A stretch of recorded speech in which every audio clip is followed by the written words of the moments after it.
আধ্যাত্মিক সাধক হযরত শাহ মোহসেন আউলিয়া রহমতুল্লাহ আলাইয়ের বার্ষিক ওরস আগামীকাল ২০ জুন শুক্রবার চট্টগ্রামের আনোয়ারা উপজেলায় বটতলী রুস্তমহাট দরগা প্রাঙ্গণে দিনব্যাপী এই ওরস অনুষ্ঠিত হবে।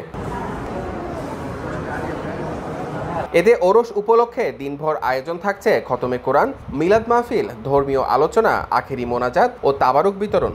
ওরসে অংশ নিতে দেশজুড়ে ভক্ত আশেকানদের আমন্ত্রণ জানিয়েছে মাজার পরিচালনা কমিটি। পক্ষ থেকে বাংলাদেশের যে প্রান্তে আপনারা এই ভিডিওটা দেখতেছেন সবাইকে আমাদের পরিবারের পক্ষ থেকে, ওরস পরিচালনা কমিটির পক্ষ থেকে সবাইকে জানাই আন্তরিক অভিবাদন। ঐতিহাসিক তথ্য অনুযায়ী প্রাচীন আরব থেকে ইসলাম প্রচারে হযরত শাহ মোহসেন আউলিয়া রহমতুল্লাহ আলাই প্রায় ৭০০ বছর আগে চট্টগ্রামে আগমন করেন।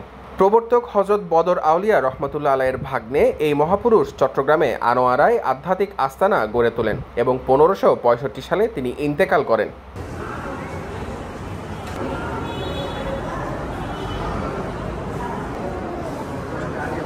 ওরস উপলক্ষে শুধু দরগা কমিটি নয়, উপজেলার ১১টি ইউনিয়নের ভক্তরাও আলাদা আলাদা মিলাদ মাহফিল ও তাবারুক বিতরণের আয়োজন করে থাকেন। রাতভর চলে কবিগান, জারিগান, ধর্মীয় গানের আসর ও মেলা। মাজারে মোতোয়াল্লি জানান, ওরস উপলক্ষে সব প্রস্তুতি সম্পন্ন হয়েছে। নিরাপত্তায় পর্যাপ্ত আইন শৃঙ্খলা বাহিনী ও স্থানীয় চৌকিদার নিয়োজিত আছেন।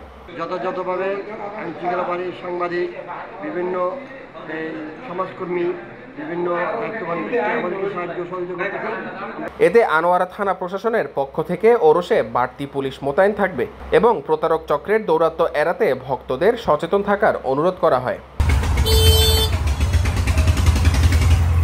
Desk news, Bangladhara, Chittagong.